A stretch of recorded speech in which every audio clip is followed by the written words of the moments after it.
Pada akhir 1970-an, Camp Hero di Montauk resmi dihentikan operasinya. Dalam catatan resmi, tempat ini hanya berfungsi sebagai radar pertahanan udara, tidak ada eksperimen. Namun dalam berbagai klaim yang muncul setelahnya, lokasi yang sama justru disebut sebagai tempat berlangsungnya eksperimen, mulai dari pengendalian pikiran hingga manipulasi waktu.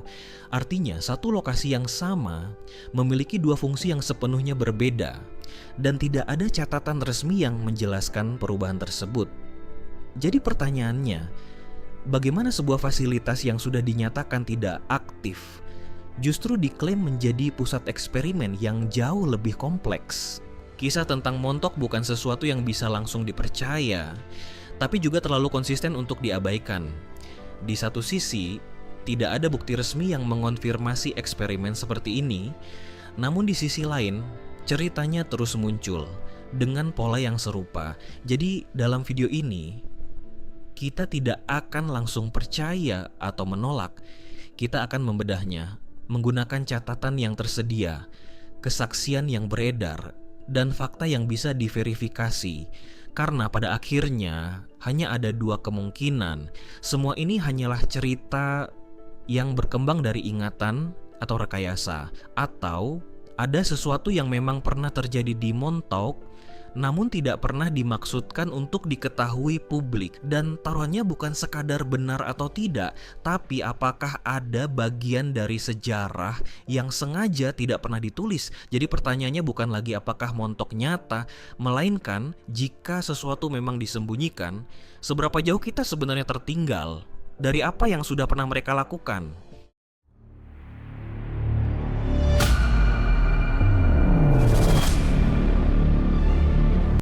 Cerita tentang Montauk tidak muncul saat fasilitas itu aktif, ia melainkan puluhan tahun setelahnya. Pada awal 1990-an, Preston Nichols mulai mempublikasikan klaim tentang eksperimen rahasia di Montauk melalui bukunya The Montauk Project. Dalam narasi tersebut, Camp Hero tidak lagi digambarkan sebagai fasilitas radar, melainkan sebagai lokasi eksperimen mulai dari pengendalian pikiran hingga klaim manipulasi waktu. Namun klaim ini tidak muncul secara acak. Pada periode yang sama, publik Amerika mulai mengetahui keberadaan program rahasia seperti MK Ultra, sebuah proyek yang sebelumnya dirahasiakan dan melibatkan eksperimen tanpa persetujuan publik. Pengungkapan ini tidak hanya menurunkan kepercayaan terhadap institusi resmi, tapi juga mengubah cara publik melihat apa yang mungkin disembunyikan. Dalam konteks tersebut, cerita Montauk mulai mendapatkan pijakan, didukung oleh lokasi nyata, latar perang dingin, dan fakta bahwa eksperimen rahasia memang pernah dilakukan. Sejak itu kisah ini terus berkembang melalui buku, wawancara, hingga budaya populer. Montauk tidak lagi sekadar lokasi, melainkan sebuah narasi yang terus berkembang tanpa pernah benar-benar terbukti. Dalam banyak versi cerita, Montauk tidak digambarkan sebagai satu eksperimen, melainkan sebagai rangkaian tahap yang terus berkembang. Dan semakin jauh tahapnya berjalan, semakin sulit dibedakan antara sains dan sesuatu yang tidak lagi bisa dijelaskan. Fase pertama, kontrol pikiran. Jika eksperimen ini pernah ada, maka semuanya kemungkinan dimulai dari tahap paling dasar.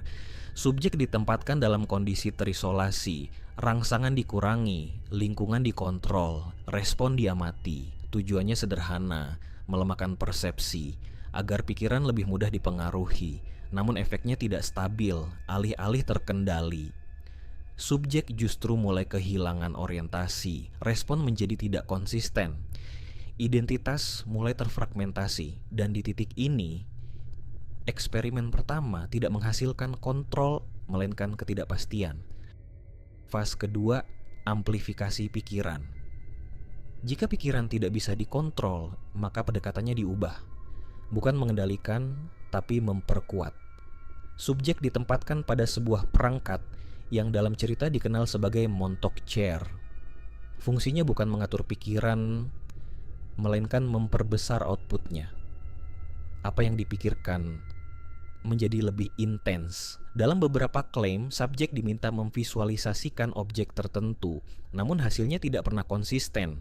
Tidak ada pengulangan yang identik, tidak ada output yang bisa diukur, dan tanpa konsistensi, eksperimen tidak bisa divalidasi. Fase ketiga, manipulasi waktu. Jika persepsi bisa dipengaruhi, maka eksperimen bergerak ke target berikutnya, waktu. Beberapa klaim menyebut adanya percobaan untuk mengakses titik waktu lain. Subjek diarahkan untuk menghubungkan kesadarannya dengan waktu yang berbeda. Namun disinilah masalah muncul. Jika waktu benar-benar bisa diakses, maka hasilnya seharusnya bisa diuji ulang. Namun tidak ada konsistensi, tidak ada pengulangan, tidak ada validasi. Yang ada hanya pengalaman yang tidak bisa diverifikasi. Fase keempat, eksperimen pada anak-anak. Ketika hasil pada subjek dewasa tidak stabil, eksperimen beralih ke subjek yang dianggap lebih adaptif, anak-anak. Dipilih karena responsnya lebih plastis, lebih mudah dibentuk. Prosedurnya disebut serupa, isolasi, stimulus terkontrol, dan observasi. Namun sekali lagi, tidak ada data yang bisa diverifikasi. Tidak ada identitas, tidak ada dokumentasi, hanya pola cerita yang terus berulang. Fase kelima, kolaps realitas. Dan di titik ini, eksperimen tidak lagi berbicara tentang kontrol atau teknologi, melainkan batas realitas itu sendiri. Dalam beberapa klaim, subjek tidak hanya merespon stimulus, tapi menciptakan sesuatu, sebuah bentuk yang berasal dari pikirannya sendiri. Jika ini benar, maka eksperimen telah melewati batas observasi karena tidak ada lagi cara untuk membedakan antara apa yang dihasilkan dan apa yang hanya dialami.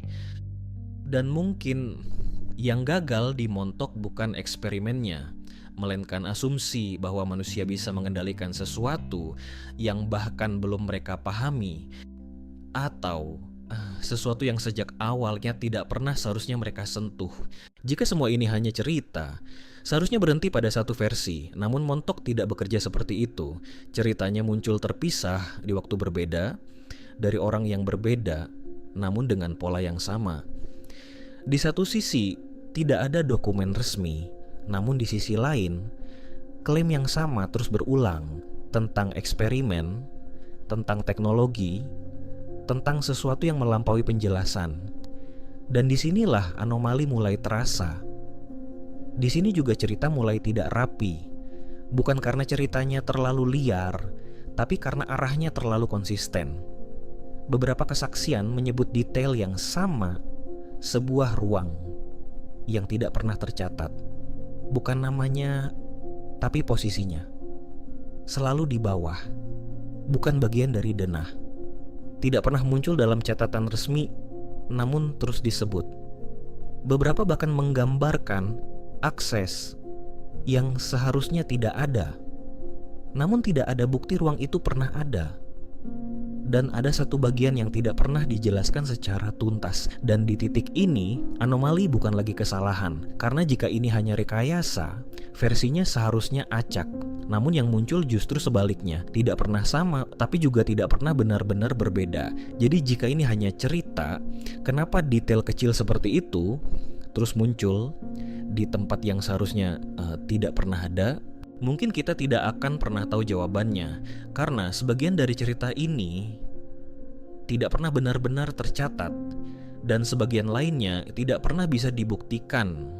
Namun justru disitulah letaknya. Pertanyaannya bukan apakah ini benar atau hanya rangkaian cerita yang terus berkembang seiring waktu, tapi kenapa cerita seperti ini terus muncul dan tidak pernah benar-benar hilang? Apakah karena tidak pernah terjadi, atau karena tidak pernah sepenuhnya selesai? Dan mungkin kita memang tidak seharusnya tahu.